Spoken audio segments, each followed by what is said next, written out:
Olá, amigos. Estamos aqui mais uma vez para refletir, né? Eu gosto sempre de usar essa palavra porque é isso que a gente faz. E nós estamos aqui com o livro Vinha de Luz, que é de Emmanuel pelo Chico, que traz sempre lições muito importantes, né? Que nós precisamos muito aprender. E hoje o capítulo é o 34 e o título é Não Basta Ver. Vamos lá. E logo viu e foi seguindo, glorificando a Deus. E todo o povo, vendo isto, dava louvores a Deus. Esse é um texto de Lucas. Vamos ver aqui o que Emmanuel tem para nos dizer. A atitude do cego de Jericó representa padrão elevado a todo discípulo sincero do Evangelho. O cego de Jericó é aquele cego que Jesus curou. O enfermo de boa vontade procura primeiramente O enfermo de boa vontade procura primeiramente o mestre diante da multidão. Em seguida, a cura acompanha Jesus glorificando a Deus. E todo o povo, observando o benefício, a gratidão e a fidelidade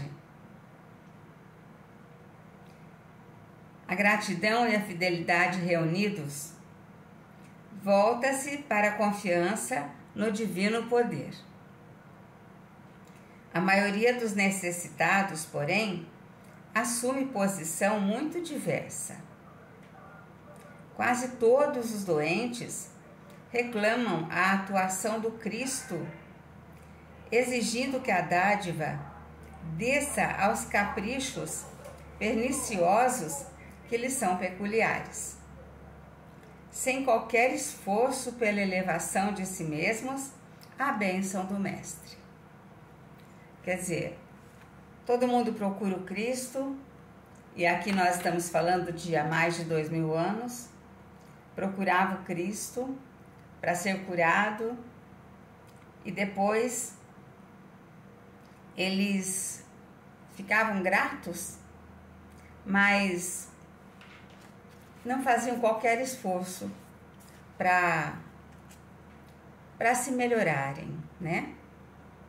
E isso é muito interessante da gente refletir, porque muitas pessoas que foram curadas pelo Cristo,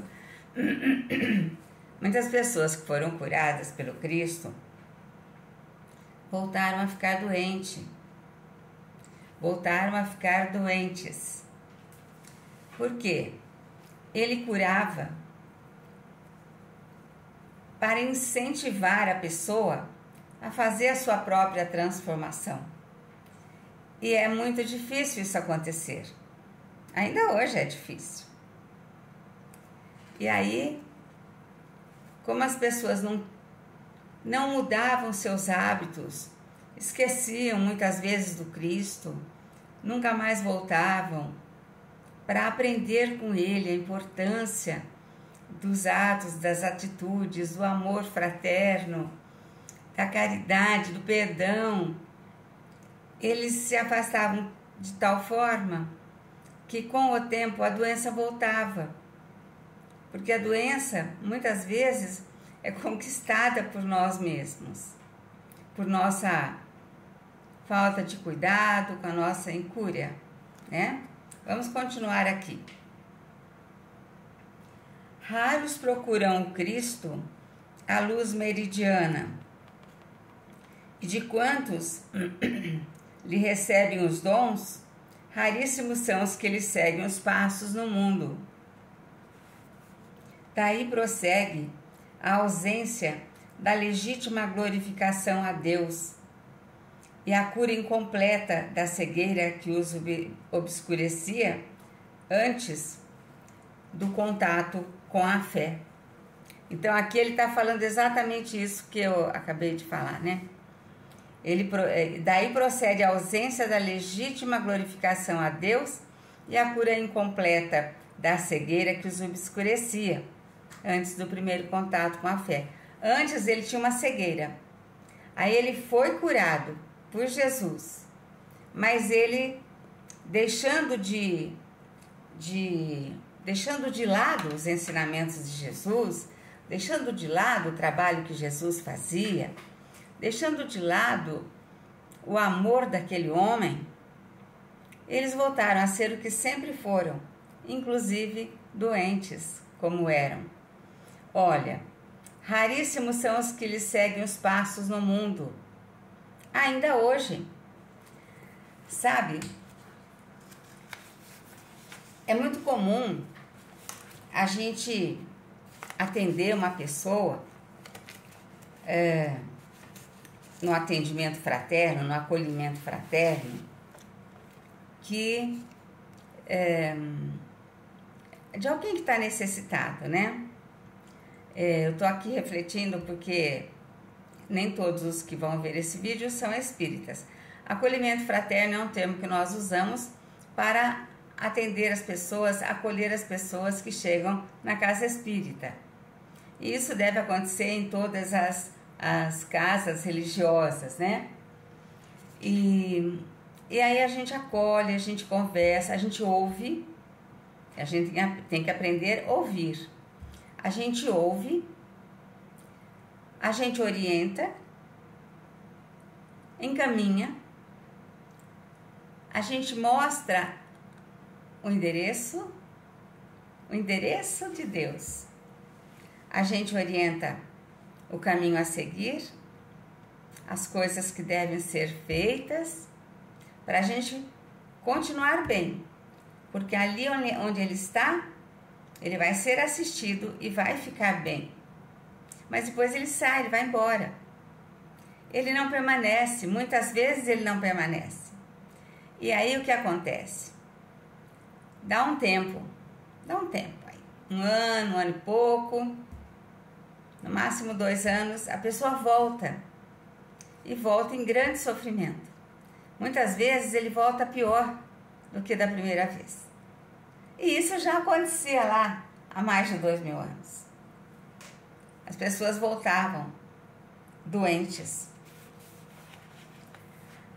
Em razão disso, a terra está repleta dos que creem e descreem, estudam e não aprendem.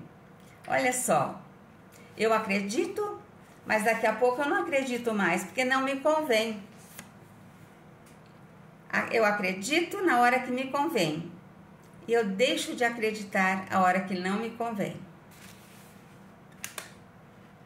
Estudam e não aprendem, porque não tem interesse. A gente tem que priorizar as coisas. Se a gente se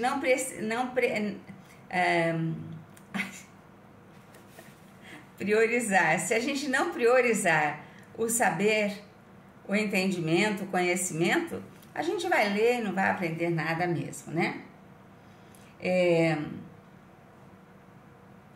Ensinam, estudam e não aprendem, esperam e desesperam, ensinam e não sabem, confiam e duvidam. Quer dizer, a pessoa fica sempre ali, né? Com o pé em mais de uma canoa. Eu acredito, mas eu não acredito. Eu tenho fé, mas eu não tenho fé. Eu leio, mas não entendo, não aprendo. Eu ensino, mas não aprendo também. E assim nós vamos caminhando, né? Eu espero, eu me encho de esperança, mas eu me desespero também. E ensinam e não sabem, confiam e duvidam. Esse é o pior, né? Aquele que recebe dádivas pode ser somente beneficiário. O que, porém, recebe o favor e agradece, vendo a luz e seguindo-a, será redimido. É aquele que conseguiu se libertar da culpa, fez uma reforma íntima. Aqui eles usam o termo recebeu perdão. Então a pessoa muitas vezes ficou doente e foi procurar ajuda porque ela estava com o coração cheio de culpa ou cheio de remorso. Aí, quando ela se redime dos seus erros, ela não sente mais culpa, ela não sente mais remorso, ela está redimida. É óbvio que o mundo inteiro reclama visão com o Cristo, mas não basta ver simplesmente os que se circunscrevem ao ato de enxergar. Podem ser bons narradores, excelentes estatísticos. Entretanto, para ver e glorificar o Senhor, é indispensável marchar nas pegadas do Cristo, escalando com Ele a montanha do trabalho e do testemunho. Olha, esse final aqui que Emmanuel coloca, é indispensável marchar nas pegadas do Cristo, escalando com Ele a montanha do trabalho. Quando a gente entende que o Cristo é amor, é o amor que nós precisamos para nos sentir em plenitude, nós temos que senti-lo e nós temos que segui-lo, seguir as marcas do Cristo. Seguir as marcas do Cristo, vocês lembram que ele ficou com marcas de prego nas mãos, nos pés? Essas marcas são de sofrimento. E nós, muitas vezes, não queremos sofrer por nada. Só que nesse plano em que vivemos, é muito comum algum tipo de sofrimento. Nós temos que confiar em Jesus, que está sempre conosco e nunca deixará de estar. Ele nos acompanha. E aí nós vamos conseguindo alcançá-lo, seguindo as suas marcas, as suas pegadas, as pegadas do Mestre, seguindo as pegadas do Mestre. Que coisa linda, tem um livro com esse nome, As Pegadas do Mestre. Tem um livro também que chama As Marcas do Cristo. Então, a gente seguindo as pegadas do Mestre, nós vamos estar mais confiantes, nós vamos ficar mais fortalecidos. E a nossa fé vai ser sempre sustentada, porque é ela que nos dá sustentação.